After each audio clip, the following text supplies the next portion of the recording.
New York City Mayor Eric Adams Ronnie Ward from the Ditmas section of the Flatbush neighborhood, Brooklyn, in the city of New York. It's Monday, the 30th day of September, 2024.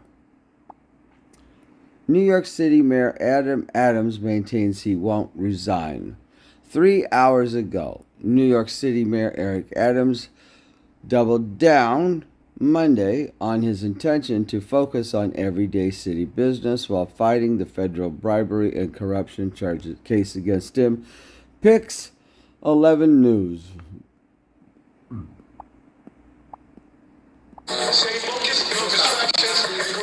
New York City Mayor Eric Adams doubling down on his intention to multitask by focusing on everyday city business while he fights an unprecedented federal bribery and corruption case. I've done nothing wrong. Time will prove that. And people will look back on this moment and say, we're glad we gave this mayor the opportunity to do the work he's doing. The latest example, his Monday afternoon appearance at the Queens Museum, where he discussed aqueduct infrastructure work for New York City's highly rated tap water. Earlier Monday, the mayor attended a Department of Sanitation. Well, that's really odd, because the DEP commissioner just announced also that they're going to be turning off half the water supply to work on $1 billion project for 8 months during a crisis time. And there he is,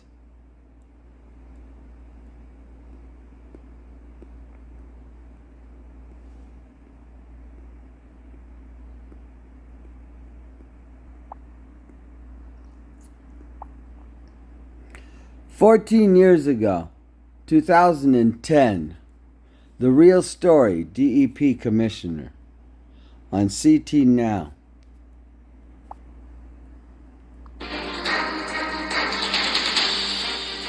Connecticut's Department of Environmental Protection has a fairly new face and a renewed mission.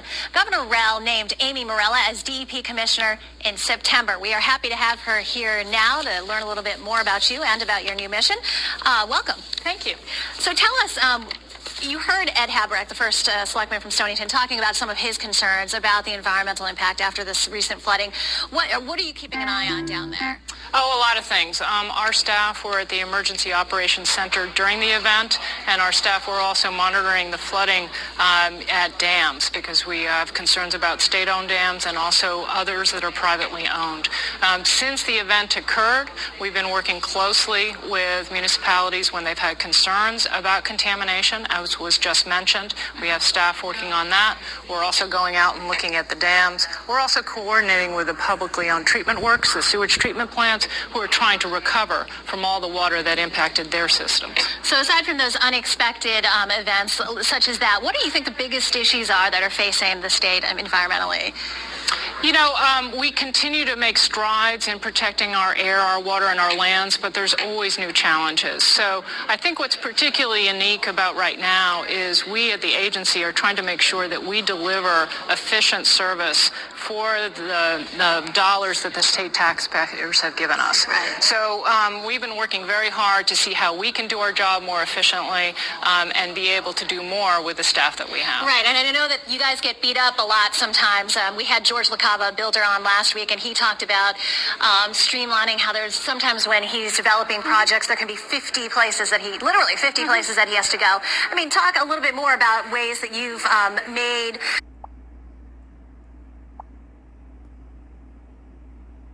Threat of climate change too urgent. The DEP commissioner of New Jersey, and she's from talking about the governor of Connecticut, and now she goes to New Jersey, and this was 1 year ago, 182 people. The Murphy administration has pushed a number of policies to address climate change. Recent measures aimed at phasing out the use of gas-powered vehicles and appliances have generated heavy pushback. But the State Department of Environmental Protection has this week announced it's doubling down on those strategies. Well, despite all the backlash on climate-related policies, the Murphy administration this week doubled down on two of the most controversial pieces of its clean energy agenda, electrifying both the transportation sector and the state's buildings and homes. In a lengthy new statewide climate action plan released this week, the Department of Environmental Protection recommitted to slashing global warming emissions and detailed a number of regulations and policy actions the department plans to use to get there. For more on that, I'm joined by the Commissioner of the New Jersey Department of Environmental Protection, Sean LaTourette. Commissioner, thanks for joining me. It's great to have you.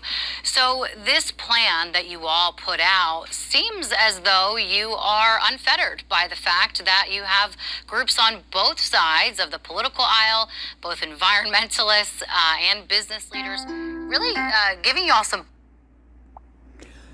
So here's environmentalists and business both coming out against these regulations for the climate change and listen to this guy, how harsh and authoritarian he is. Pushback about these procedures and plans that you are going forward with. So we should be clear this climate week and every week about the realities that our state is facing due to climate change. Rising sea levels, increasing storm risk, wildfire seasons that have now become wildfire years.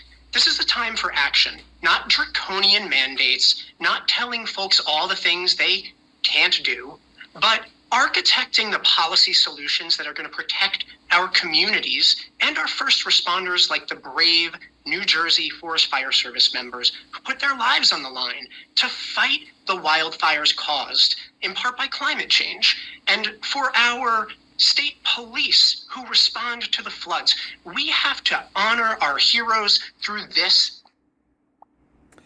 State police respond to floods, and the fire service responds to fire. Well, what about the fire department? Climate action. And that doesn't mean taking away people's stoves or their cars. No one is planning that. But we are planning ramp-up periods that will... She just said to electrify homes. That means electric stoves. And he says not take away your stoves. Contradictory.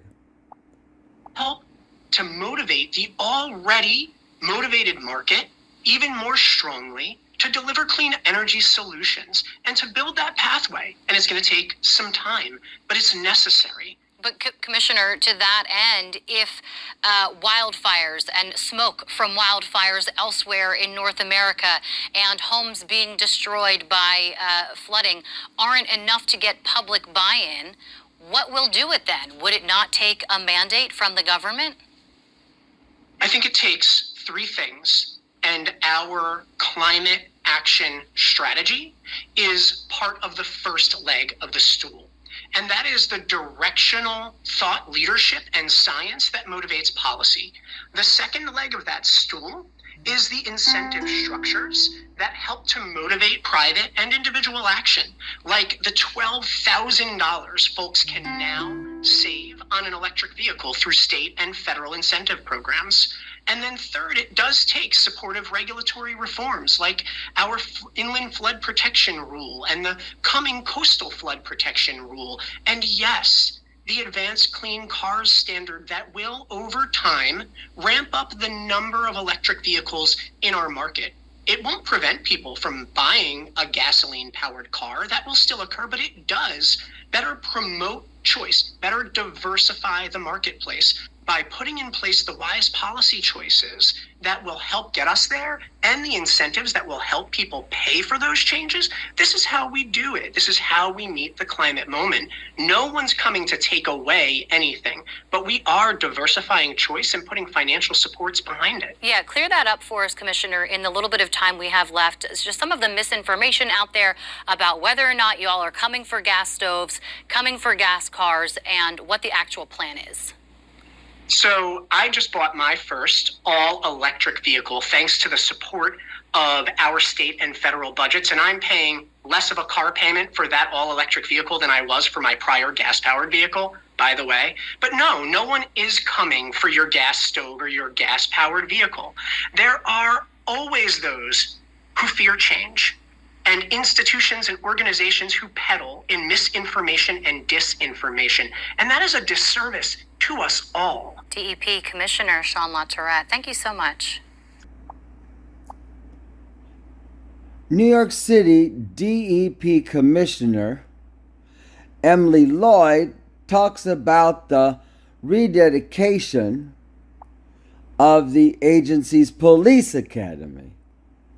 September 16th, 2015, the Department of Environmental Protection of New York City has a police are doing environmental protection? Really? Dedicating this morning our new police academy training facility where we train the recruits for the DEP police. The DEP police oversee the environmental quality and the safety on all of our watershed lands. We provide the water for New York City, 8.4 million people, and another million people upstate. So this is a very important responsibility. And because the water is one of only 5 systems that is allowed to be unfiltered because it's so clean, making sure that we are very vigilant about protecting the lands is a big part of what we do. And the DEP police really oversee that whole effort.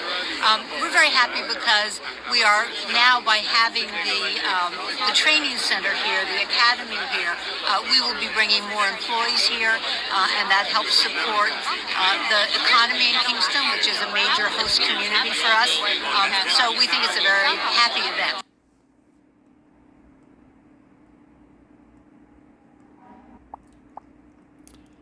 New York City Department of Environmental Protection on mission to provide clean water. The last person said none of the NYC water is even filtered, I mean there's no water treatment plant. Posted April 7th, 2023. This year, a $2 billion investment will further the DEP's mission to maintain a system that started in the 1840s. Danny Beckstrom. Well, we all know that New Yorkers are quick to say that we have the best pizza and the best bagels and the best cheesecake. Yes, and we also boast about having the best water, the best tap water in the country. Meteorologist Danny Beckstrom is joining us now. And Danny, you spoke to the DEP commissioner about what makes our water so good and what they're doing to improve the aging infrastructure. Yeah, I really learned a lot. Each day, more than 1 billion gallons of fresh, clean water is delivered from large upstate reservoirs to the taps of New Yorkers. Whether you live in the northern Bronx or southern Brooklyn, you get the same safe drinking water, and the city's investing billions of dollars to make sure that never changes. Our world-class city is fueled by a world-class water system, one that emphasizes equity, treating each consumer equally, no matter the neighborhood. For nearly 200 years, the city of New York has been making big investments over time in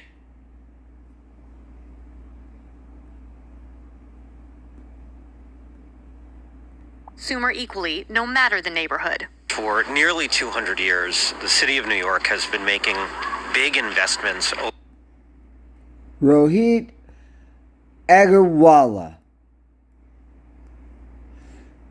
Yeah, they're going to turn off part of the water supply for 8 months over winter. It's not even filtered or treated. How is that a great water supply? Over time in a secure water supply that serves all New Yorkers in exactly the same way. Our water system is just about the purest in the world. It's the water out of your tap is better than most anything you can buy in a bottle. This year, a $2 billion investment will further the Department of Environmental Protection's mission, maintaining a system that started in the 1840s, serving around 400,000 people. Fast forward a couple centuries, and the DEP serves 20 times the quantity while improving the quality, not just for the water we drink, drink, but the water we're surrounded by. That's one of the reasons that not only is the water out of our tap so safe, it's why our harbor is getting cleaner and cleaner, because we're doing a better job of cleaning our sewage, which is why we've seen over the last couple of years dolphins, whales, seahorses, all sorts of life in New York Harbor, which even 25 years ago you would never have seen. The DEP commissioner certainly talks the talk, but does he drink the water? And drink it out of the tap. Why would I filter water that's better than anything I can buy in a store? He's not alone. I'm an NYU student. I came from Columbus, Ohio, and I would filter the water at home, but I think the water here is great. I don't even filter it. It tastes a lot better. Yeah, it tastes. I think it's underrated. Like comparing it to LA water, I think there's definitely a little bit of a difference. The taste beats out other big cities, but so does the price. At about a penny a gallon, our water might also be the best bargain, which helps ensure water equity across all 5 boroughs. The trick is keeping costs low while funding future-focused infrastructure investments like the DEP's current 50-year, multi-billion-dollar project on the 3rd water tunnel, on track to be fully operational by 2032. That's a lot of where our water security comes from, is that for everything. The 3rd water tunnel, and was that Mayor Adams? Tunnel on track to be fully operational. Current 50-year, multi-billion-dollar infrastructure investments like the DEP.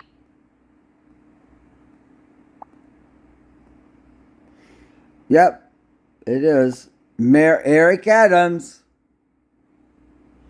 The 3rd water tunnel, and they're turning one off or something. The water is being messed with. His current 50-year, multi-billion-dollar project on the 3rd water tunnel on track to be fully operational by 2032. That's a lot of where our water security comes from, is that for everything we need, we have 2 or 3 ways of getting people water. System redundancy is an insurance policy for all of us living in a changing world with a changing climate. While our warming planet has a better chance of... Yeah. Look at the pond. Look how green it is. That's not clean, and look at how dead all the trees are. The Northeast in excess of water rather than a lack of it, being conscious of conservation and implementing water efficiency projects like the toilet replacement program have already reduced water consumption in New York City 30% over the past 30 years. Moving forward, the DEP takes their responsibility seriously to keep world-class water flowing through your family's faucet. People are drinking less, 30% less. Well, why are they not drinking the water? One city agency that every New Yorker interacts with before 8 a.m. is the Department of Environmental Protection, because whether you brush your teeth or take a shower or use the bathroom, you need our water. So we have a really intimate connection with New Yorkers, and I know that all of the people who work at DEP are dedicated to that fact. All of us New Yorkers should consider ourselves lucky. Not everyone has safe and clean tap water. In fact, the ABC-owned television stations all across the country are launching a series, Our America, Trouble on Tap. The 3-part documentary takes a look at how lead contamination, toxic chemicals, and devastating droughts have decreased Americans' access to clean water and what can be done to prevent future problems. Episode 1 airs on Earth Day, Saturday, April 22nd at 1 p.m. right here. Lead and chemical everywhere across the country. And yet he stands there, scoffing at your dependence on him, New Yorkers.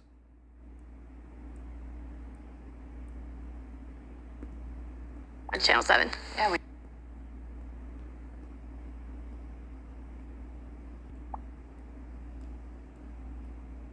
New Yorkers, don't be alarmed if your tap water tastes different. Joe Torres reports that the DEP will alter NYC's water source to rely more on the Croton watershed to make much-needed repairs to a leak. With 3 redundant tunnels and $1 billion or more dollars,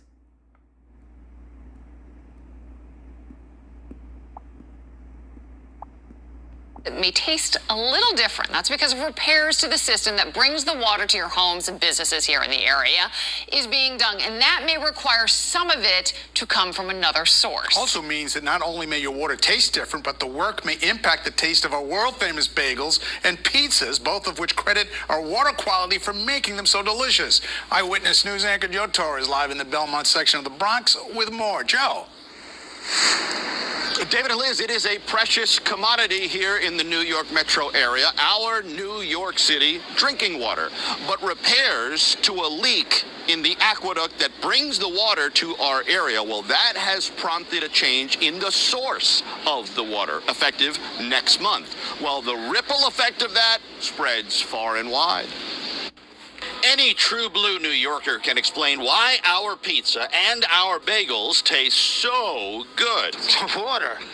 That becomes universal knowledge at some point. What's not universal Look at the knowledge water. is this. Beginning next month, the Department of Environmental Protection will... Look at the water. Becomes universal knowledge at some point. What's not Look at universal that. knowledge is this. Beginning next month, the Department of Environmental Protection will alter New York City's water source to rely more on the Croton watershed and less on the reservoirs in the Catskill Mountains. Why? To make much-needed repairs to a leak in the longest tunnel in the world, the 85-mile-long Delaware Aqueduct. We've engaged in a 20-year-long effort to build a bypass tunnel so that we can route water. The Delaware aqueduct. Where's that at? Like, where is that? Around that leak so we don't lose that water going forward. The commissioner says most people will not notice a taste difference in the water, but he acknowledges some people will pick up the change, and that generates a disturbing set of emotions for the owner of Full Moon Pizza on Arthur Avenue in the Bronx. Panic, plain and simple. People are going to complain if the taste is not there, and we use the highest quality products. It's just not the same. The second-generation owner at nearby Casa della Mozzarella doesn't have the same level of concern, perhaps because they boil the water to make the cheese, and also because of a culinary experiment. I made it in Florida, and it tasted just the same, if not better. You use their water, or I used. He's from Florida. Listen to this guy. Water. Did not ship my water. There's nothing like a New York pizza or a New York bagel. Can you find New York pizza in other places? No, not at all. Why not? The water. Now consider this, the leak in the aqueduct is 30 years old. Every day, New York City loses 35 million gallons of water because of the leak. Fixing it will take approximately 6 months. Live in the Bronx, I'm Joe Torres, Channel 7, Eyewitness News. I don't think so. No. Not at all. The mayor is under indictment for bribery and accepting illegal campaign contributions from the government of Turkey 10 hours ago while he's under indictment. Mayor Eric Adams announces major investment to improve NYC drinking water infrastructure. It's been broken, they claim, for 30 years, and the citizenry are worried about the disturbed, panicked. He's under indictment. She Deputy Mayor for Operations. I'm also from Philadelphia, so the way I pronounce water may offend some. From Philadelphia, what's she doing here? Talking about our drinking water. But I just want to get that out at the very beginning. Thank you all for joining today. This is a remarkable moment in history for New York City. It exemplifies the magnificence of our city, the complexity of our city, and how it runs, literally. That's the DEP. Look at his bad-looking attitude, how angry he looks, and his smug, smiling face.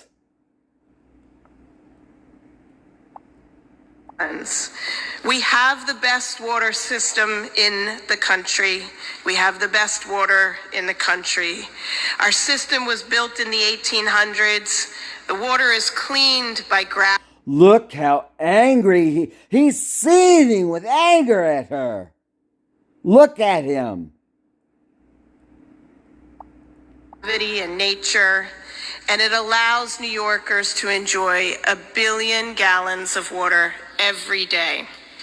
Its only flaw is that it has a small leak, especially the Delaware Aqueduct, the largest tunnel in the nation, 85 miles long.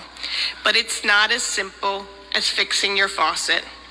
There's 19 reservoirs that make up our system, 3 lakes, and all of them working together. So it's taken 20 years of planning, 20 years of engineering genius to bring us to this moment. And just like our water, New York City will keep on running. So I now would like to present the leader, Mayor Adams. Thank you. Thanks so much, Mayor and Rit. Whenever Rit is around, we know that some good things are going to happen with our environment in general, but specifically our flow of water in this city. Look at her face. She is frightened practically. Listen, our tap water is the envy of the entire globe. Even during UNGA, many people talk about how clean and fresh those who were national leaders and international leaders talked about how clean and fresh our water is. He's at the global meeting of the United Nations General Assembly. He's quoting global leaders. He's embroiled in the controversies of the UN. He supports the international globalization of law of the General Assembly of the United Nations over the law of all other sovereign states. He's a globalist, internationalist. And I think DM Josie sort of downplayed it when she talked about a leak. It's not that typical leak. We're talking about 1 billion gallons of drinking water every day in New York City. But for the past 30 years, the Delaware Aqueduct, the largest tunnel on the globe, has a leak. And that leak is real. 35 million gallons of water every day leaking into the ground. This is a threat. Listen to the way he's talking about it. It's coercion and threats. He's treasonous and seditious. 1,000 feet below the surface. When you think about it, it is enough to fill 50 Olympic-sized swimming pools every. Are there New Yorkers or people trapped down below, sealed in, being held as hostages under threat of drowning? Is that what's going on? Day, or nearly 20,000 Olympic pools a year. It's a lot of water, major problem. But today, we're launching the final phase of a 2-decade project to fix the leak and secure the future of the water supply, connecting a bypass tunnel along the Delaware Aqueduct. This is a great achievement we should all be proud of. This aqueduct, this tunnel, lies 600 feet beneath the Hudson. When you stack up 2 Statue of Liberties on top of each other, that's the type of depth we're talking about. And the diameter, you can drive an 18-wheeler through it. That's the amount of water that is coming through. And it's at 2.5 miles long and costs more than $2 billion to build, making it DEP's largest ever repair project. And over the coming months, our team of engineers at DEP will drain the aqueduct and connect both ends of the bypass tunnel to the main aqueduct. I hope we're taking a lot of video of this because this is really exciting. New Yorkers should know that your water Look is going at to the taste a little DEP slightly commissioner. different. Some of you are not going to pick it up. His anger seething because he's caught. I don't know what they're doing. They're not looking out for the best of New York or our nation. But you will, but it is still drinking safe. They have a little sample here for me. No, fake. I can't taste it. You're not going to be able to detect it. Wait a minute. Wait a minute. Wait a minute. Look at the logo on the cup. Ever repair project. And over the coming months, our team of engineers at DEP will drain the aqueduct and connect both ends of the bypass tunnel to the main aqueduct. I hope we're taking a lot of video of this because this is really exciting. New Yorkers should know that your water is going to taste a little slightly different. Some of you are not going to pick it up, but you will. But it is still drinking safe. They have a little sample. Look at this cup. What's on there? Z. A Z? What's on that cup? Me.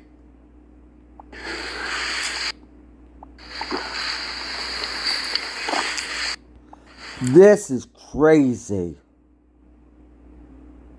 It's maniacal. I can't take it.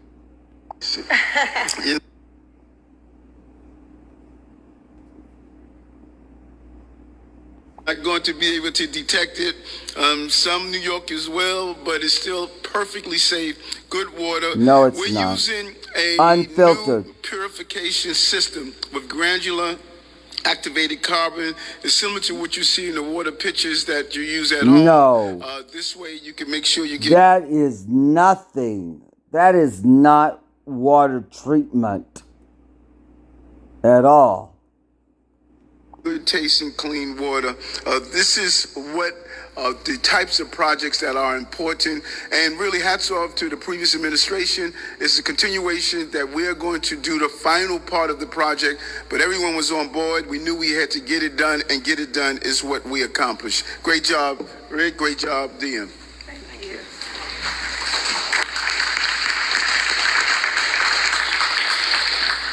And as our mayor often says, we build on the work of those that came before us, but also in making it happen, the final act, we have an incredible... The final act of destruction,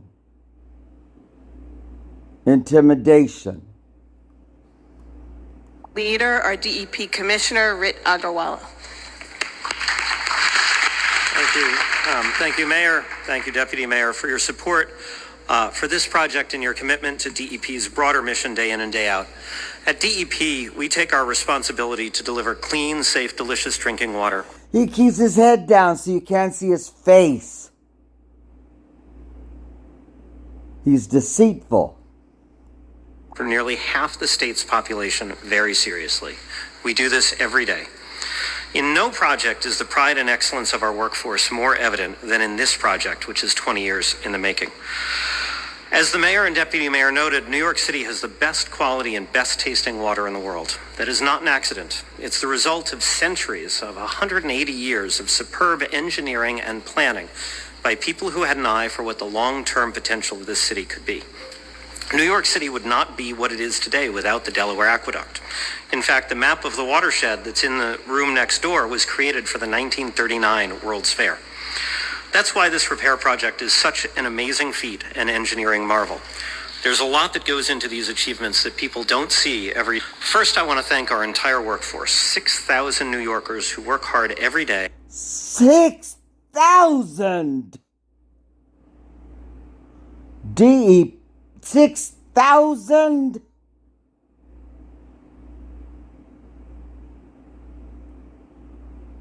Doing what? To to provide and manage a critical ingredient of life as we know it. Yeah, thank you. Most of the city never thinks about this work, but whenever you turn on a faucet, take a shower, flush a toilet, or run the washing machine, that is only because of the work of the people who work at DEP. Are you kidding me? Are you kidding me? Employees who have dedicated their careers to this project, and I want to particularly thank Paul Rush. Paul over here is our Deputy Commissioner for Water Supply. He's been Deputy Commissioner for 18 years. He's been with DEP for 30 years. And I like to think of him as New York City's chief mixologist. Because his job every day, quite literally, is to determine which reservoirs we're going to draw from and create a blend of that water. This is coercion and threatening and intimidation. Holding all of New York City hostage. Maximizes taste and safety and reliability and all of the things that come out of the 100,000 tests that we run every year on our entire water supply. I also want to thank Deputy Commissioner Anna Barrio, Anna's over here, and Sean McAndrews, there's Sean, who oversee the engineering, design, and construction of this project. And finally, DEP has our own police force, our environmental police officers. To prevent anybody from interfering with their blackmail and coercion over the very water that people drink, throwing the city into chaos.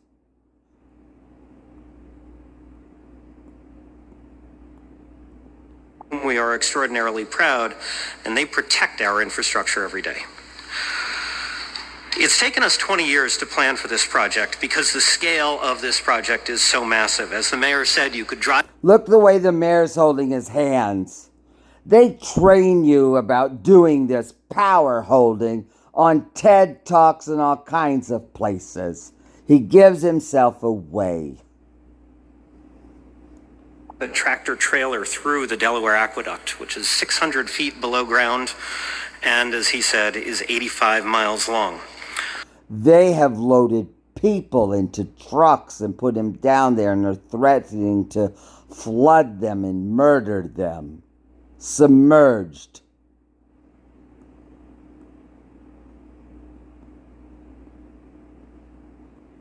No. No, you're above ground. No. You're not going to take the lives of New Yorkers and hold 8 million hostage while you stand above ground. Absolutely not. No. Not at all. That's no choice at all.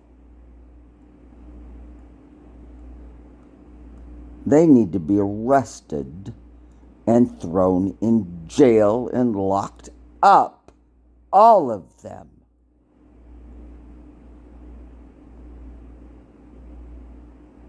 And we'll deal with what we need to about those who've been imprisoned in trucks underground. And round up Antonio Gutierrez, the General Assembly, the globalists, the internationalists, and lock them all up. The world cannot be held hostage.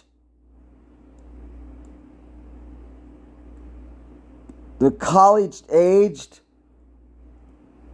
men and women who've been imprisoned in high-rise towers and being indoctrinated by Netanyahu and the Likud radicalism. Americans right in New York City as well. The fires that's been set on purpose and raging in coordination with even Connecticut, New Jersey, and other towns. The foreign nationalists have been allowed to invade the United States. No, these people will be arrested and thrown in jail as well as all other enemies, foreign and domestic, of the United States. The world is reunited except for the United States of Europe and the United States of Africa, who've plotted and planned and schemed against us since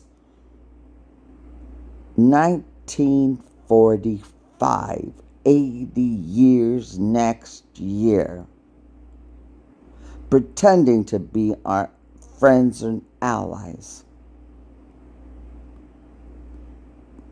It's a big project, but I want to assure New Yorkers that we are ready for this, and we have planned for every scenario.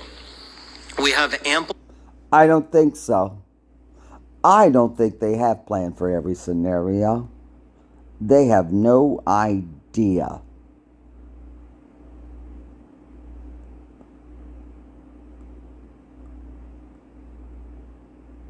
They have no idea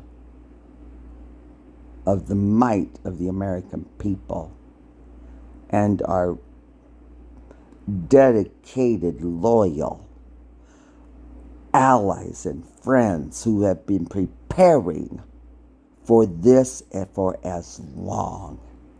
They don't have any idea what's in store for them. The sacrifice that's already been endured for 80 years of austerity measures in our country, poisoning and starving and pressing out the economy, and all the deaths and birth defects and lack of reproduction and religious radical terrorism, a constant warring religious jihad of some kind of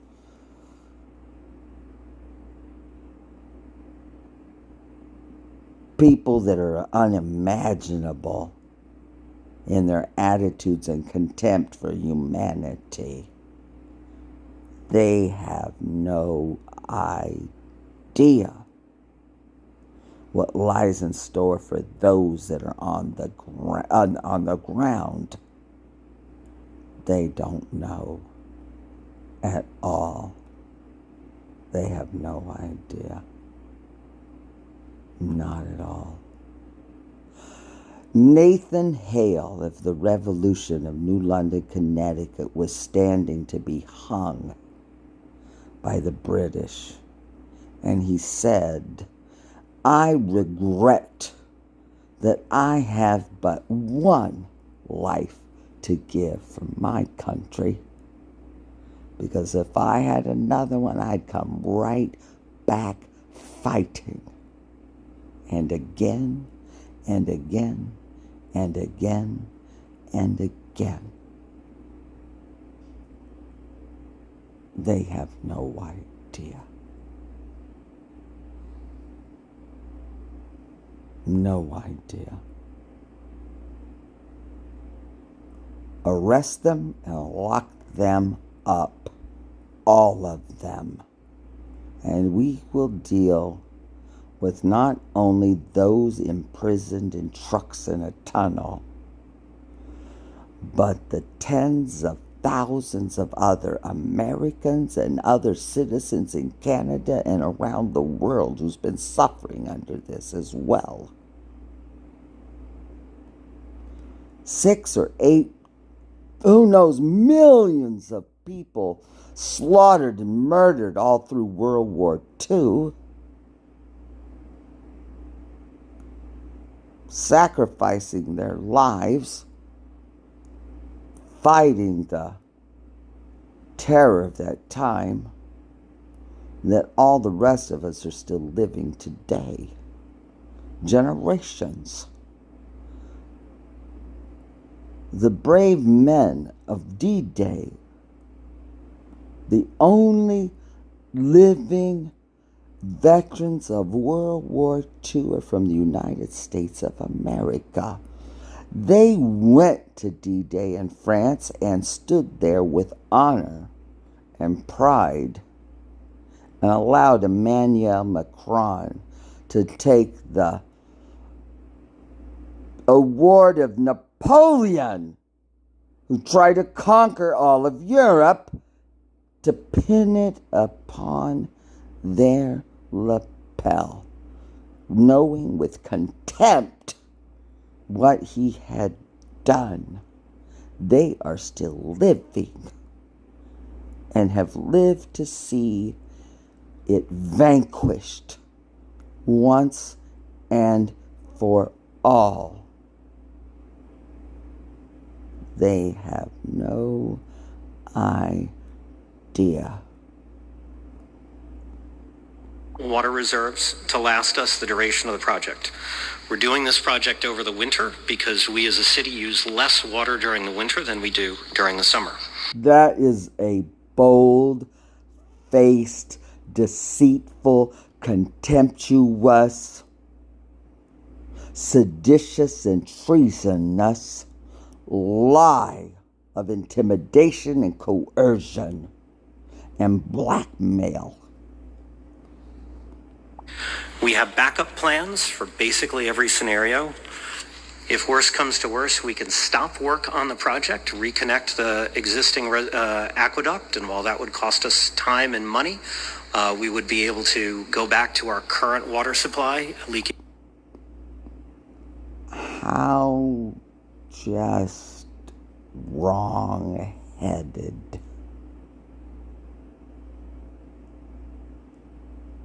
If you've ever wondered how men and women can stand there defiantly believing in what they're doing is some just cause, how it can happen, here it is. As it is, without too much trouble. And that's our ultimate insurance policy if we needed to do it. There are some of our backup. Look at Mayor Adams, his hand in the power triangle. My God. Plans that we can talk about, and some, I hope you understand, we can't talk about for security reasons. We are working with our state and federal partners very closely at every level, both in terms of health and water quality and in terms of security. During other state and federal individuals, I guess. I don't know.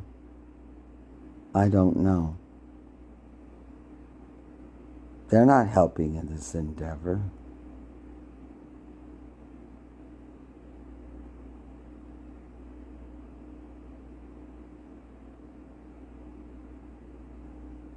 This project, our entire water supply will meet every existing state EPA and health requirement, just as it does every day.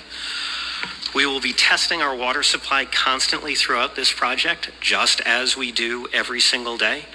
And all of our water is appropriately treated with a combination, depending on where it comes from, of chlorine, ultraviolet light, or filtration. I'm sitting here in my apartment in Brooklyn. There may be some slight variation in taste, which at the end of the day has to do with minerals and other trace elements in the water. And I would note, just as different brands of bottled water taste a bit different, so do our different reservoirs. And I would urge you, please, not to use this project as a reason to drink bottled water. As the mayor has pointed out in the past, our water costs about a penny a gallon. It is New York's greatest bargain, and it is absolutely the safest and healthiest choice for your family. And we should drink as much of that and as little of bottled water as possible. Finally, I want to thank our neighbors and customers Among the people who will be Look at impacted the by this lady from project are our neighbors in the Philadelphia. upstate watershed, where we have our 19 reservoirs. They have been true partners, and we are proud to work with them. And of course, our customers, 8.5 million in New York City and 1.5 million in the upstate suburbs. Thank you for putting your faith in us to deliver clean, healthy, and delicious water day in and day out.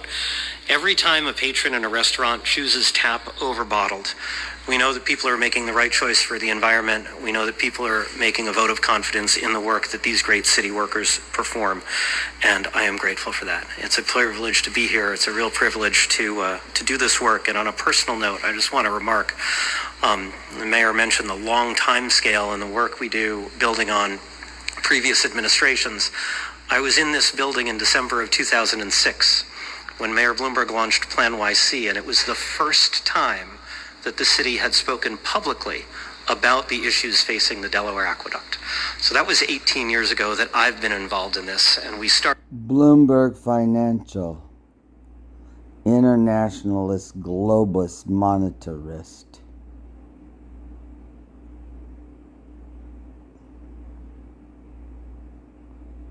After these same individuals orchestrated the bombing of the World Trade Center, crashing a plane heroically into the field of Pennsylvania, and false flag of a plane into the Department of Defense. There was nobody in that part of the building to begin with. It had been scheduled for renovations.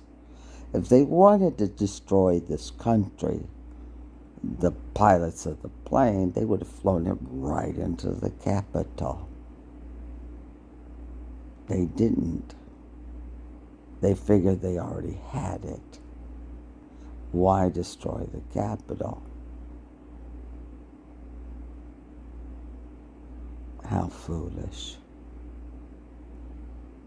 How foolish. And talking about it publicly in this building, so it's nice to be back to do so. He's gloating. Just contemptuous. It's a great example of how 3 successive administrations have stuck to the fact that we need to invest in Bloomberg, de Blasio, and Eric Adams.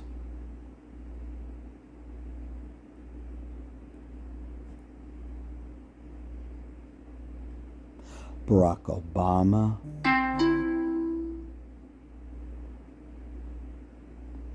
Bill Clinton,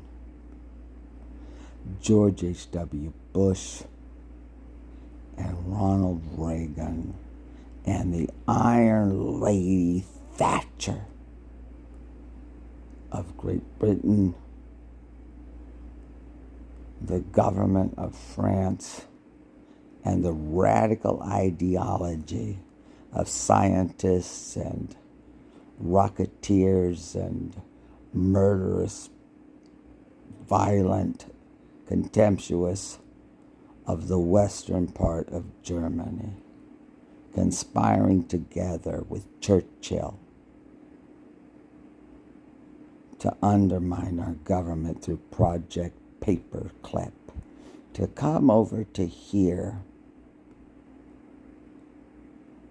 in the unknowing dedication of Truman, who had no idea what was going on, and built the bomb in Southwest United States with Teller and others' help, using the Hoover Dam, built between 31 and 35, and the might of it and its electricity, to spin the uranium mined in our mountains in centrifuges, and built the bomb and murdered with nuclear force the people of Japan for one reason: so our loyal allies, the USSR, who were 2 islands away, wouldn't put their feet on the ground of Japan so he wouldn't have to negotiate peace of Japan.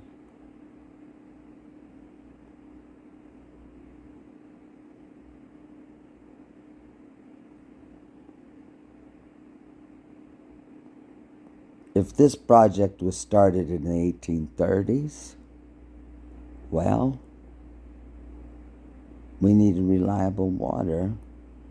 Europe was plunged into civil war and chaos from the 1830s or 40s up until 1880s or so. It was the end of 1,000 years of peace under the Holy Roman Empire from about 800 AD to about 1880. 1,000 years. The Second Reich. The First Reich was 0 AD, the birth of Christ or what prophet. And the Third Reich was the realm that was being fought for from the chaos caused of Europe's infighting unraveling. They ended their own 1,000 years of peace under the Holy Roman Empire, and they've been arguing ever since. This is why immigrants were welcomed 1876 from our friends of the Statue of Liberty, those who wanted to send an emblem of peace to welcome Europeans here that were being ravaged by a murderous civil war all across Europe in that years. They could send the statue, but they couldn't build a base.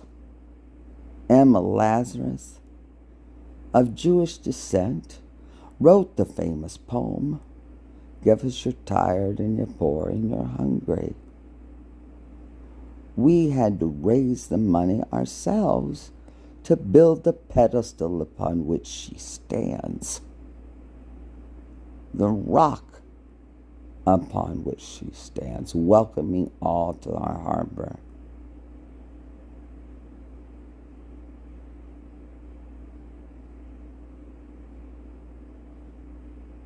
No,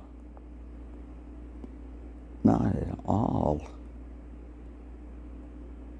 Tens of thousands and millions have been murdered in violence around the globe since the 1,000 years of peace. They will be arrested and rounded up and thrown in jail.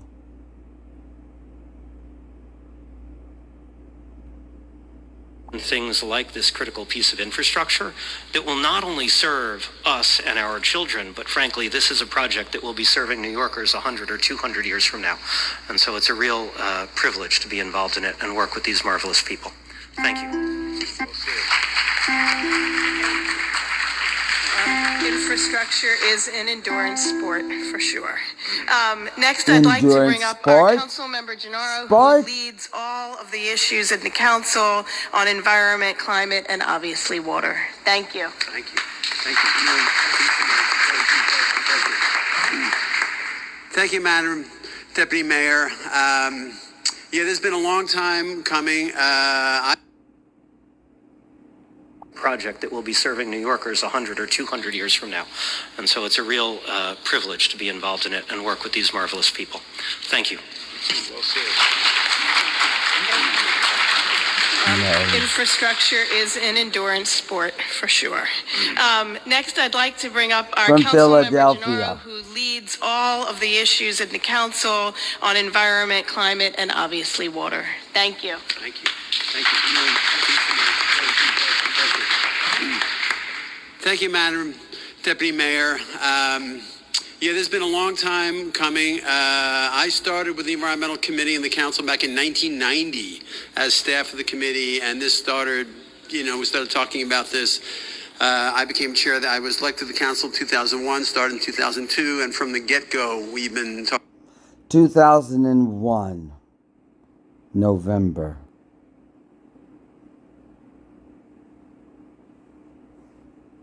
My goodness. The Liberty Tower stands with its spire atop 1,776 feet.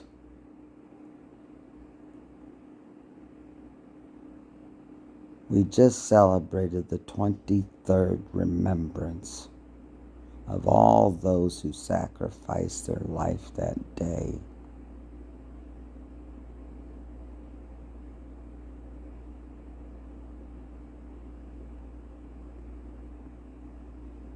About this issue, and I'm very grateful to be part of it now, back as chair of the committee, working with the mayor and Rit and the deputy mayor and good people like Paul Rush.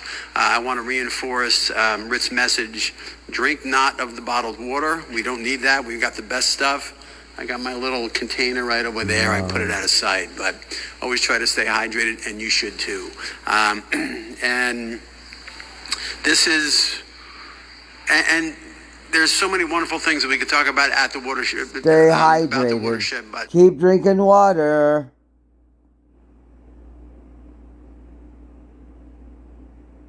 I won't. We still are. We are going to maintain our filtration avoidance determination. This is one of the few unfiltered. Well, part of it is filtered, but the main part of the system is unfiltered. Very few watersheds in the country. If it's filtered, it's probably for Staten Island.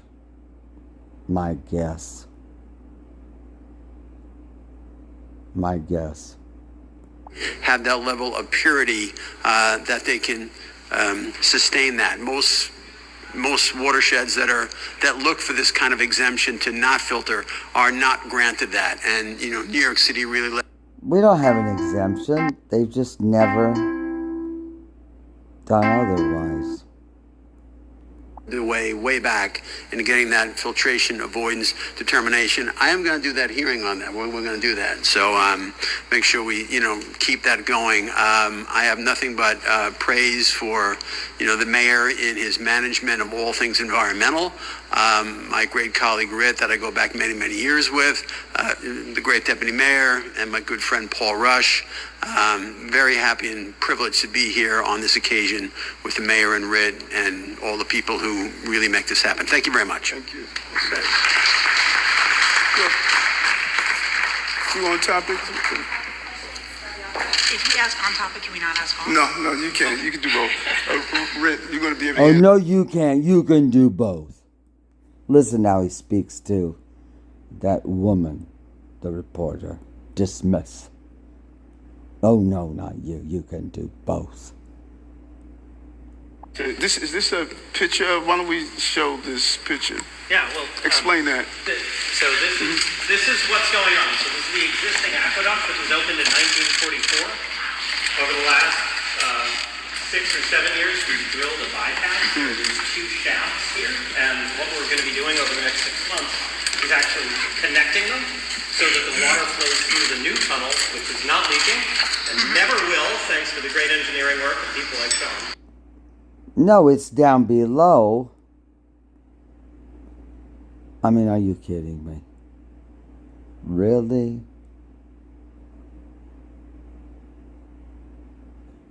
There's a third tunnel.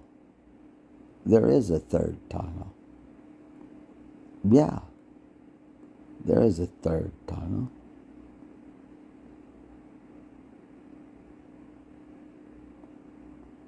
This matches the plan of a woman in England who had wrote a book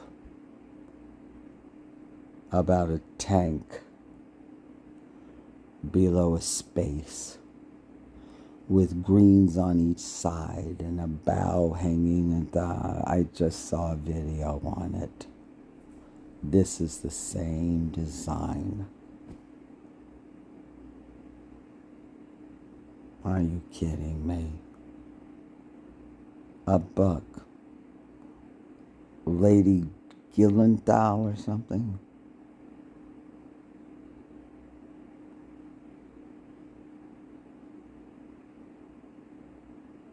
There it is right there. I just watched the video the other day. It matches the design plan. There's a space in the middle and the green on each side and It does. On an aristocratic estate outside of London. The traitorous two-faced Churchill. Liz Cheney just spoke here the other day saying these lies about Churchill being a traitor, a liar to us. Don't believe it. It's all lies, she says. No, she's saying that because it's true. Her father, Dick Cheney, who double-crossed and lied. George W. Bush had no idea. Dick Cheney, Condoleezza Rice, people from the Reagan administration commandeered George W. Bush. He had no idea. Just like Truman had no idea. George W. Bush is a valiant hero who struggled through great adversity to hold the country together for yet another day.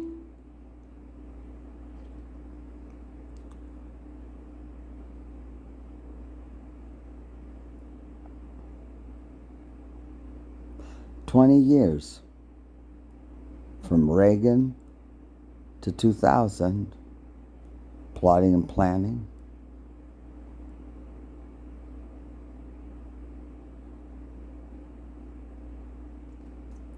Then through Obama. Hillary Clinton was destined to be next in 2016 to continue the conspiracy and lies. But much to the surprise and upset, quite unexpected, intervened. Gave us 4 more years to continue working. And then along comes Joe Biden. Sleepy Joe. Yeah, he's been there sleeping since 1972 when he ran for the United States Senate at the age of 29. And he stood there and by and been a witness to all of this for 50 years. So that we could have 4 more years after Donald Trump to keep on working. And here we are.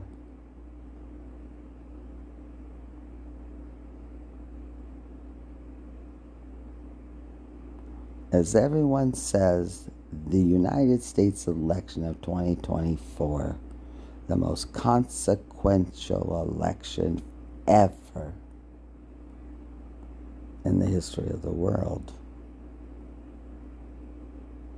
Well, I know who's going to win.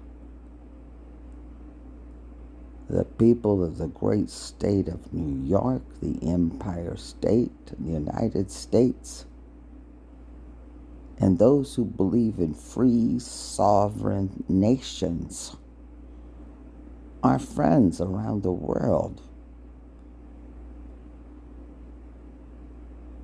Let the United States of Europe and the United States of Africa lie in the traitorous bedfellows of politics that they destined for 80 years that they've made. Yeah. Just let them pull up the covers and put the kerchief on their caps.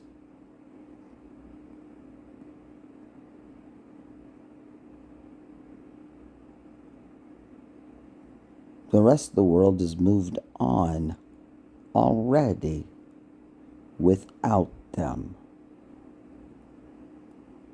And during that period, that's why we have to use alternative sources. What material is there new pipe. What is that material? You know what material is made out of? It is. So, Paul, you can correct me, or Sean if I'm wrong, but we drilled a 21-foot diameter tunnel. The tube itself is 14 feet in diameter. Am I getting this right, Sean?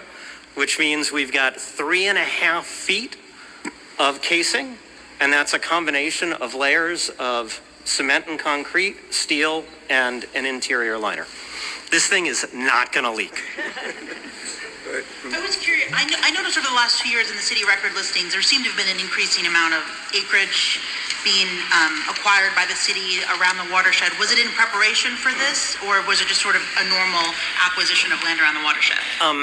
That is entirely normal, and in fact, our acreage acquisitions have gone down over time. As the chairman mentioned, the filtration avoidance determination, which dates back to 1997, requires us on an annual basis to make offers and acquire land, and we which are the rolling hills where uncountless, unnamed people were rounded up during the blackout of the pandemic, and where they've been laid to rest.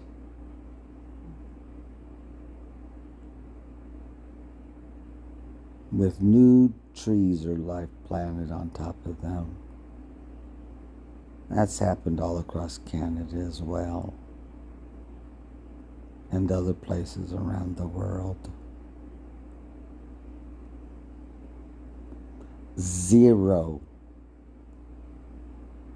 carbon dioxide, meaning those who are not fit to breathe won't exhale anymore. Zero carbon dioxide. They breathe their last breath.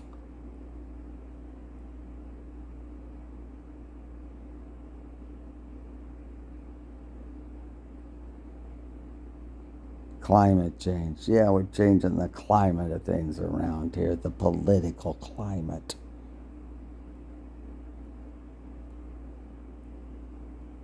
Own a tremendous amount of land, but it's one of the reasons that we can rely on nature to keep our water clean. When might we be tasting the different brand of water, and why are the trace minerals? A British accent. Yep. Maybe Australian. And trace elements different when they go through the bypass as opposed to the existing aqueduct? So just to be clear, it's not about the bypass. Once the bypass is in service, the water will taste basically like it does today. Each of our 19 reservoirs has a slightly different flavor just because the land around it is slightly different, right? And so Oh my God. Who believes that? Are you kidding me? God. Baskin Robbins, 31 flavors or something? How many licks does it take to get to the center of a Tootsie Pop? Tootsie Bun. We're not licking. We're just going to crunch it. minerals, the clay, etc., in the water is going to be different. And again, this is, if you get a bottle of Perrier and a bottle of Pellegrino, they taste different because where they come from. Perrier and Pellegrino? Americans don't drink Perrier and Pellegrino. Perrier is France, Pellegrino is Italy. Americans don't drink that. No. Not really. Unless you're of a certain puffed up thought of who you are. Different, and it's exactly the same. It's not an indication of something being wrong with the water any more than a bottle of Pellegrino is bad because it doesn't taste like Perrier. It's not an indication of that. It is literally just kind of the terroir, if you will, of where the water is coming from. The terroir. And to your question about when, I'd say it's sometime over the month of October. It is not so much a massive turn on the switch. In fact, there were 2 weeks or a week and a half or so in September when part of the city was drinking only Croton water, and all of the city was drinking some Croton water. And Oh, I see. So it's functional already. There's really not a leak. They've engineered to poison or drug or whatever they want to do selectively parts of the city, I guess. Turning some valves, I guess.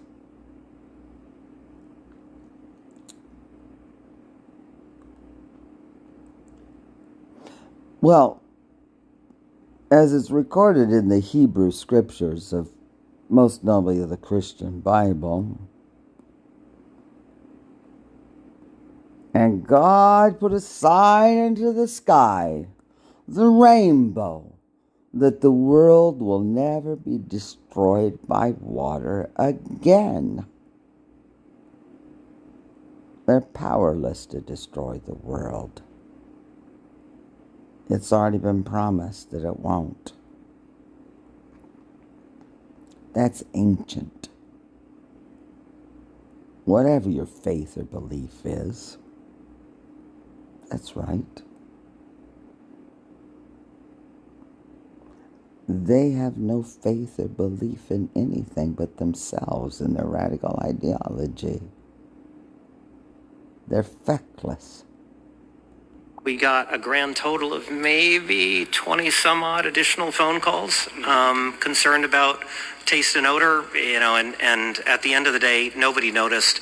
About 10 months ago, we did a similar shutoff. We were kind of worried that people would taste a difference. Nobody noticed. That's a testament to, as the mayor described, we've got basically this giant Brita filter at our Croton filtration plant. And a giant Brita filter. Brita filter. Works really, really well. And then there's another source where we're putting some Delaware water into the Croton system and then some Croton water into the Delaware Listen to this. system, into the Kensico Reservoir. That's going to be blended, so it'll be kind of gradual. So again, I don't know that many people will actually notice a difference in taste. It is just possible, and so we want to make clear to you all why and what's going on in case people do. I remember a whole series of commercials for a while, taste testing everything. Taste test, taste test. How does this taste? Test it. Coke, Pepsi, Pepsi, Coke, Coke, taste it, the young cola, 7-Up. Oh my God. You put the lime in the coconut and you pick it all up. You put the lime in the coconut. I have no idea. Concern. Hi, for Univision, I was wondering about the water purification system. Is that... There's Eric, his telltale signs, the V in his hands. That's it, the power sign. He just does it self-conscious. He doesn't realize he's doing it. It's a thing. I've seen it taught, and I have. People, yeah. TED Talk, yeah, I've seen it. But he has it. He does. He's in the school. He's on the team. He has the tick, the mannerism. He does. Something that it's normally checked, or how is the maintenance, and how do people will know that in fact the water is staying purified? Because those are the questions that we hear from people. How do I know this is going to be like this?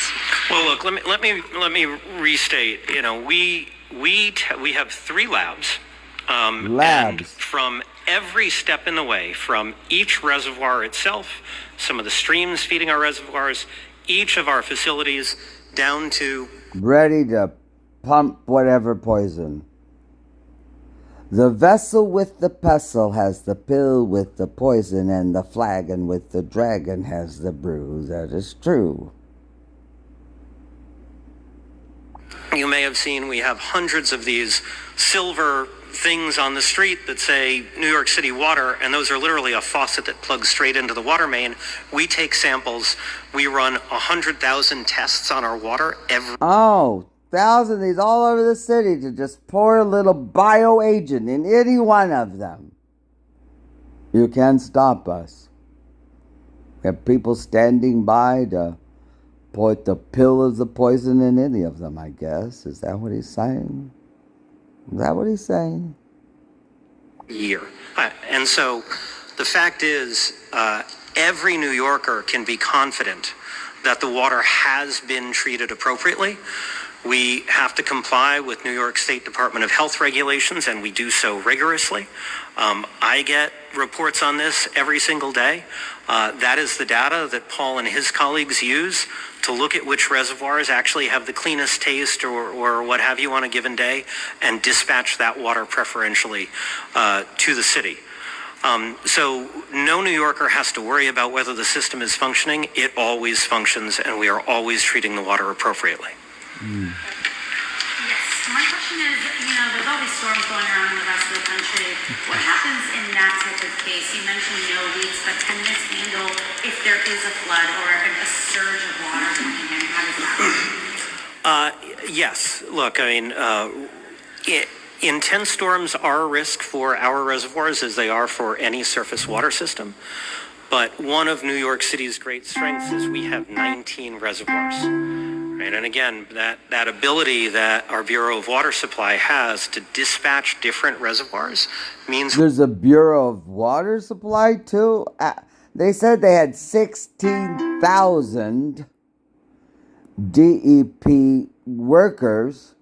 There's hundreds of DEP police, he said. Troop counts. Uniformed police. NYPD. Some. There's 50,000 or 40,000 NYPD.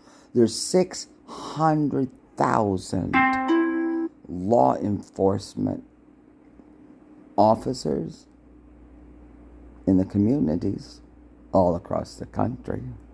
That's the number. They're protecting and defending the Constitution. They're a ready force. There's ships off the coast of our country.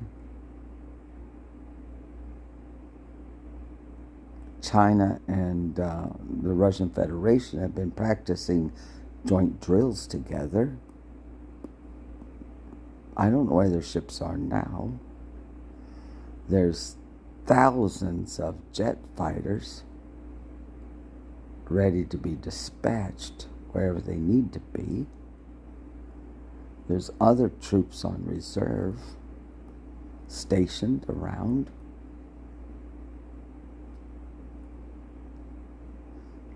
The American people have been terrorized.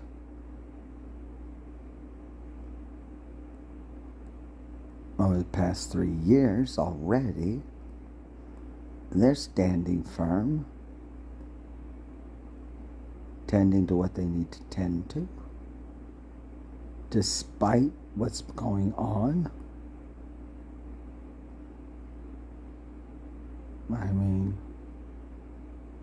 we've already been fighting the battle since Biden took office on January 20th, 21, and we've been fighting the battle for 80 years already. So all the armed conflicts we've had, we survived 9/11.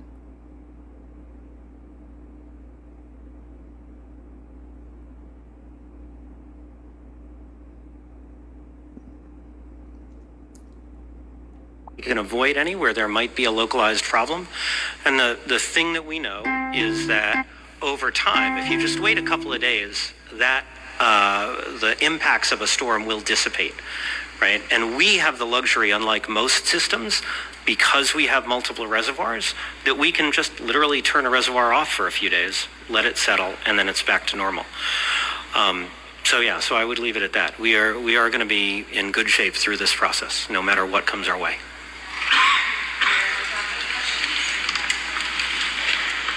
Thank Thank you, guys. Okay, good seeing you. All right, Rick, good job, man. Good stuff.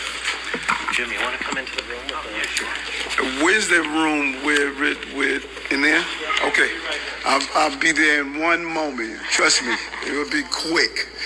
I'll be right over there in a minute, folks.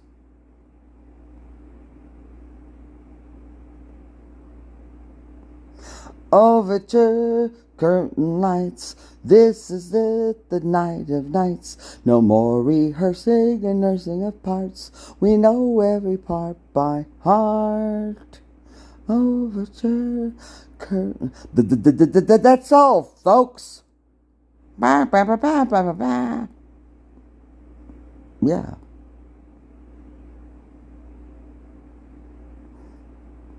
No more rehearsing and nursing of parts. We know every part by heart. We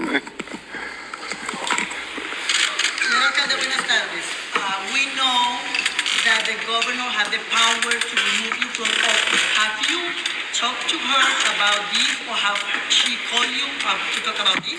I spoke to the governor several times, and we had a great conversation. She acknowledged the great things that we've done together, everything from transit, crime, to some of the very complicated things. And, you know, the goal is to continue to show that we're going to continue to move in the right direction, and we're doing that. And, you know, I never go into private conversations. That's why people enjoy having conversations with me, because they never hear it again.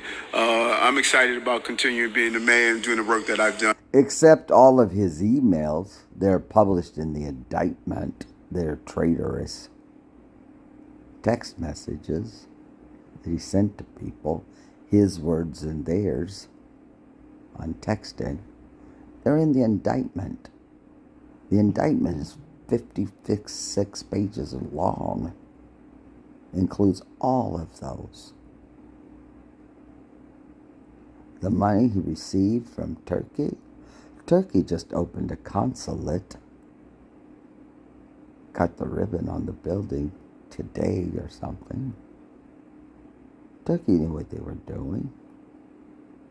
Getting him on the record is treasonous with the foreign power. Except they weren't friends of his. No, they're our allies. They did their part. In the last 2 years and 10 months. Did she tell you something about that she has to ask for your resignation? To do what? Did she tell you something that she's going to ask for your resignation or something like that? No, she did not. And Jay. Sir, you have elected not to resign in the face of the allegations against you. And I'm sure, knowing you feel that the reasons for that should be self-evident. The International Press Corps arrived in the United States quite some time ago. I was at LaGuardia when they arrived, checking on flights myself to travel. I saw the press corps arrive, the International Press Corps. I hadn't spoken to anybody. At the time, they were coming. I knew press were coming over here. It had been reported to understand what was going on in the United States. They've been here all over the country, taking pictures and documenting and writing articles and posting them, sending back. The foreign correspondents were here. They've been here for quite some time, documenting everything around, sending them back across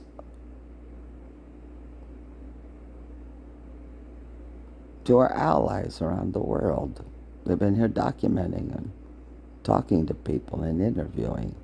There's YouTubers and people who've been all over the country making videos and talking to people, and just everyday people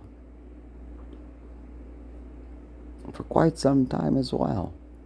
In the past couple of years, people are very well informed exactly what's going on. They have been. Everyday Americans And people from other nations are already here, preparing, since January 20 of 2021. I mean, yes.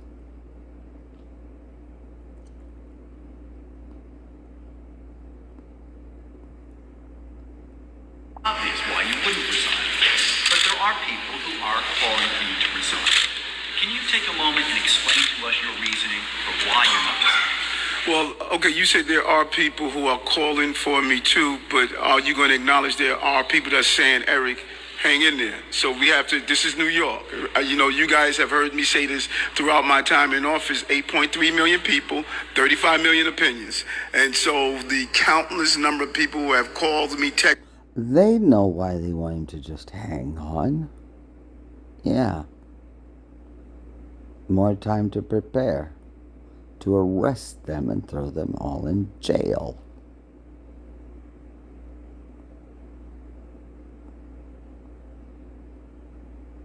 stop me on the street and say, listen, do what you're doing, Eric. Keep doing what you're doing. You brought this city back. You dealt with the employment issue that we had in the city. You dealt with the inability of NYCHA getting high-speed broadband. You dealt with the improvement of education for... No. He hasn't.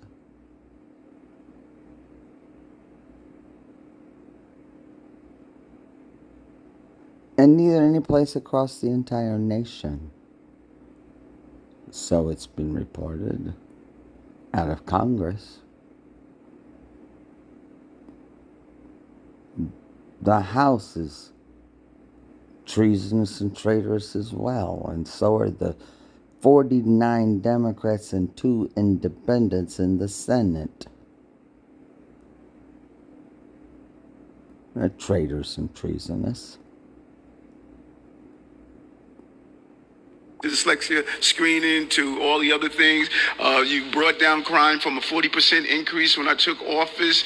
You removed thousands of guns off our streets. You brought tourism back. Our subway system had the lowest number of robberies in the recorded history of this city. August was one of the safe shootings in the recorded history of the city. So when you say, why shouldn't you leave? Because the people of New York aren't violent toward one another anyway.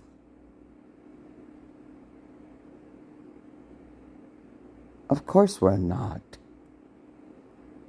We get along with our neighbors. People do. We always have. New Yorkers aren't violent to one another. I've lived in my neighborhood for 3 years now. I've not witnessed violence. I've traveled on the subway since 2005 years now. All over the city, walking the city, traveling in the city, morning, day, night, all hours. All different days and times, just all random, just traveling about. I've never seen any violence or heard anybody speak of any violence. No matter where I have been. I've never been afraid. I think last night, I don't know, I think 2 in the morning, or I don't know, I went to go out and go to the bodega. I don't worry about it. There was no problems. The buses are running and people are traveling on the street. I mean, I don't know. I don't understand, really. I'm not saying there's not violence in places. Maybe. I don't know every place. Who knows? But I read the daily news in the New York Post, not all the time, but I haven't seen reports in those independent papers that are reporters are here and photographers, and they print it right here in the city and pass out the newspapers. Well, they report on whatever they report on and things, but I haven't seen violence splashed out across all those pages and stuff. I think those reporters would witness violence and things and not report on it. They're independent. The press is free. I think the Daily News and the New York Post would put in what they see. Obviously. Yeah. I mean,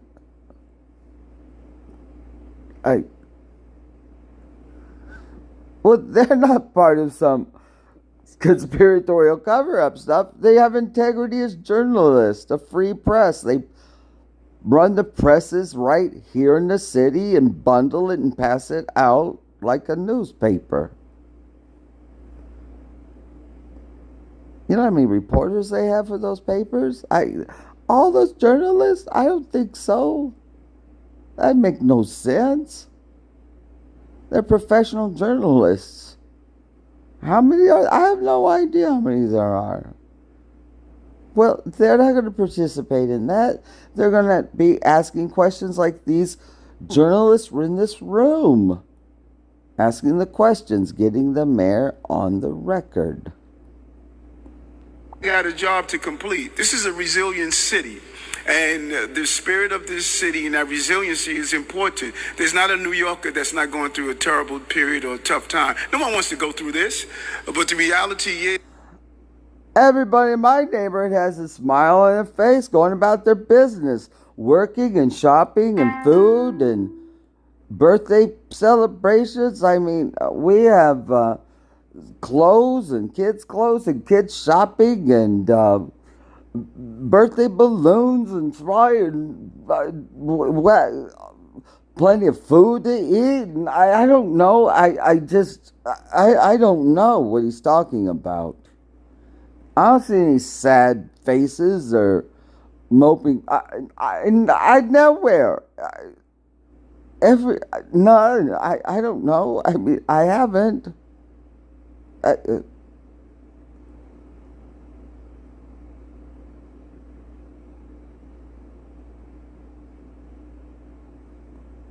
It's not about quitting. It's about stepping up and continue to deliver for the city. The attorneys will handle the legal aspect of it. I'm going to stay focused. And you heard me.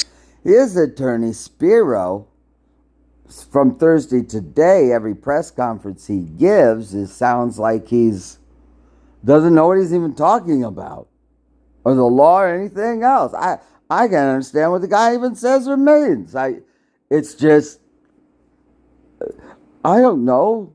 Gosh, it's like me trying to go to the symphony and try to play all the instruments. Well, I could run a bow over a violin or whatever. It wouldn't make any sense. I don't know how to do that. I can't go to pretend to be a conductor. No, not at all. I mean, I can't play baseball. That's how his attorney sounded, especially today. It just sounded like gibberish.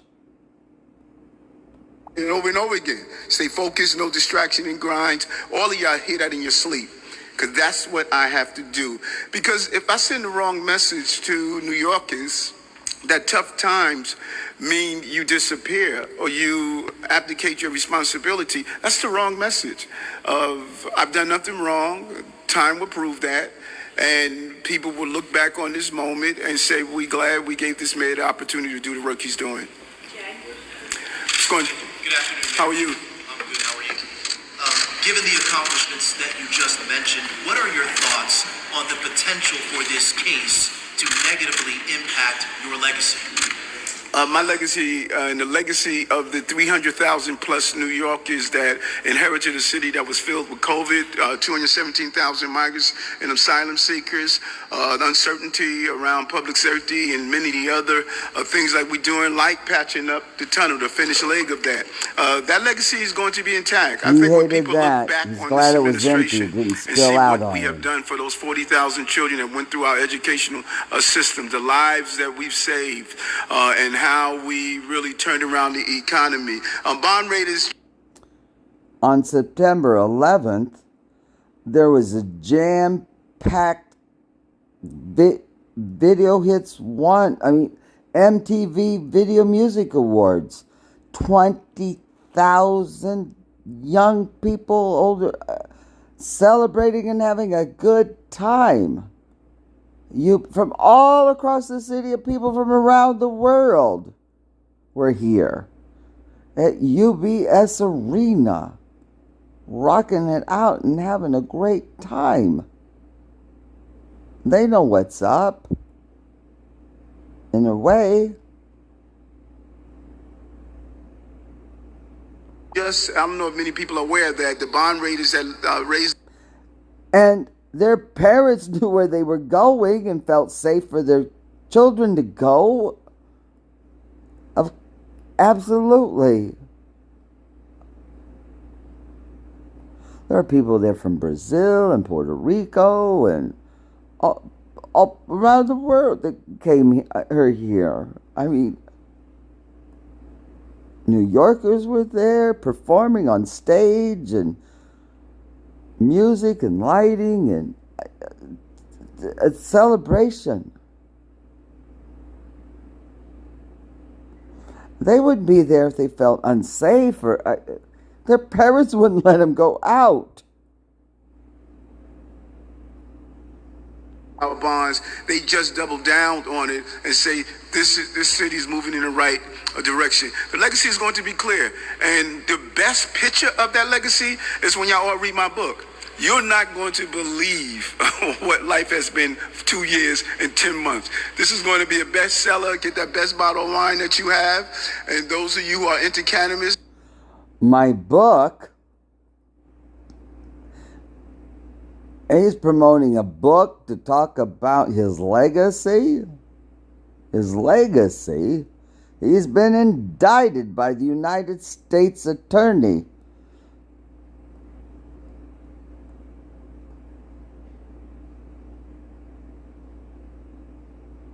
A 56-page indictment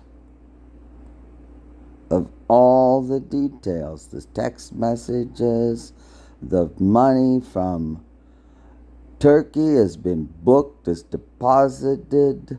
He received matching funds that's booked and deposited by the banks. Do you think that the major corporations of the world and the financial infrastructure of the world here in Manhattan, do you think those boards of directors and corporate officers and the bank and everybody are going to, you don't think they don't know? I mean, they're going to put their buildings and work and all that just set by and let that all be at risk. Well, they control the financial markets of the world anyway. It's here. They're not going to allow. No.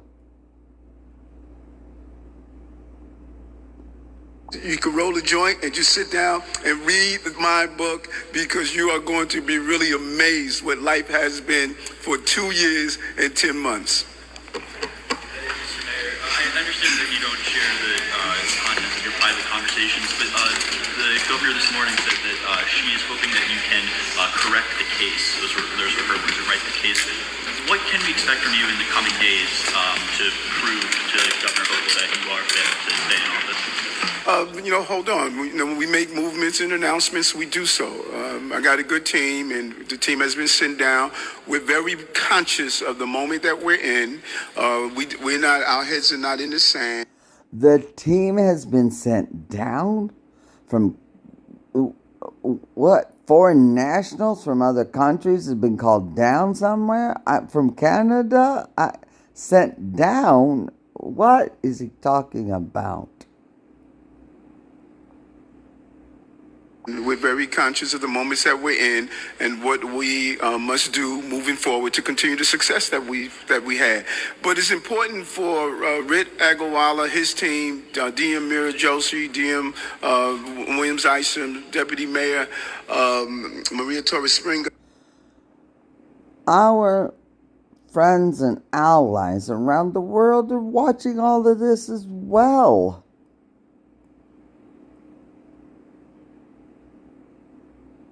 Hearing everything he's saying.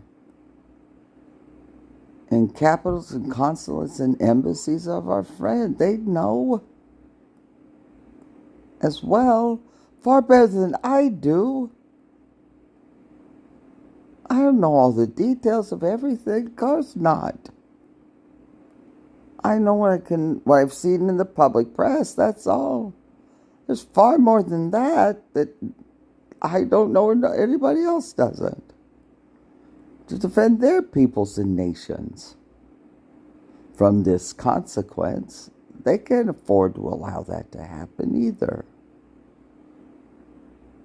They're not going to allow their people to be held hostage either. It's the United States of Europe and the United States of Africa that are concerned.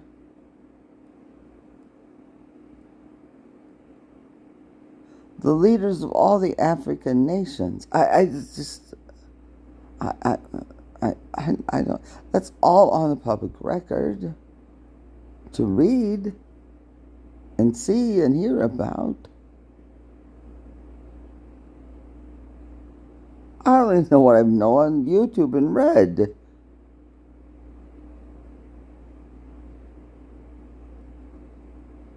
I mean,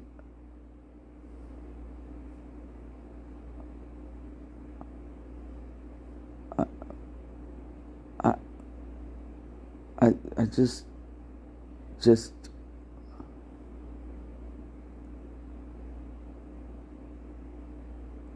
Mr. Sandman, bring me a dream. I don't know.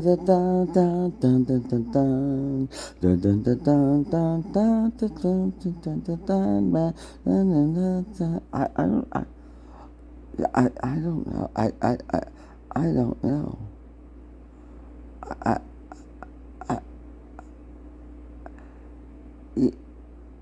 He sounds so out of touch. So what's going on in the world around us everywhere?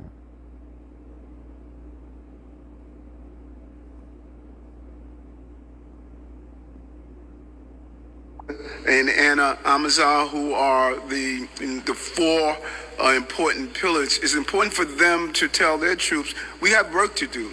Let the attorneys handle 4 pillars. the legalese. We have work to do, and that is what we're going to be focused on. And I've been meeting with the team throughout the week and say, listen, stay true to the work that we have to do. Hey, Michael, can I have some of that water?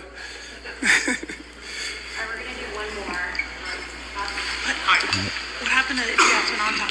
Mayor Adams, you made the point before.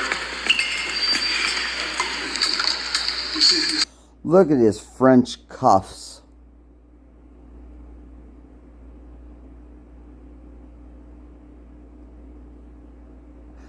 Tailored suit.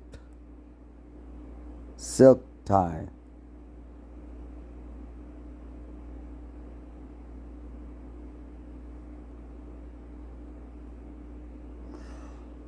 Pour me some more water.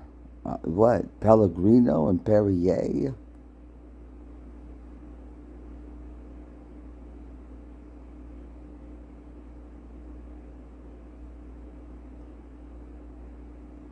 Is it mustard? No. Grey Poupon. I don't know. I mean, French fries and ketchup. The French, I remember they argued over French fries. Argument over tea bags. Silly stuff like that. I mean,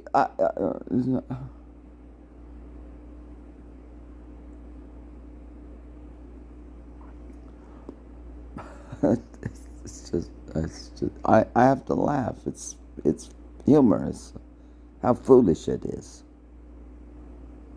I don't have time to be upset. I have things to do. Appointments and things. Live life. I mean, I don't have any time to be upset. About what? Cheers. Thank you. You've made the point before that government does work when you have relationships with your constituents and they bring things to your attention that you go and it's your job to get those done. Yes. What would you say to members of your administration and including members of the police department about that relationship, whether there are boundaries in terms of what is exchanged in that relationship, whether there are limits after which it starts looking bad? I didn't get that. That was a little too complicated for me. That relationship, for instance, are coffee or meals. What is the city's rule when it comes to when that relationship kind of tilts into something that the city might not look favorably upon, even though they're trying to gather information that's important to the constituents to act on? I must be slow this morning because I still didn't get it. You said before that part of your relationships in the community was for your constituents to tell you what they need to have addressed, and it was your job to go and address it. Is there a part of that interaction that you would give guidance to, whether it be police officers or members of your administration, that isn't appropriate in those interactions, whether it's gifts or listen, if we have, what's good about this city, there are rules and procedures that if something is done inappropriate, we have, COIB rules and other rules, and we should follow those rules, I think the overwhelming number of our employees do that every day, and if they don't, there are procedures in place to hold people accountable. Okay. Did you end up going to Easter Island?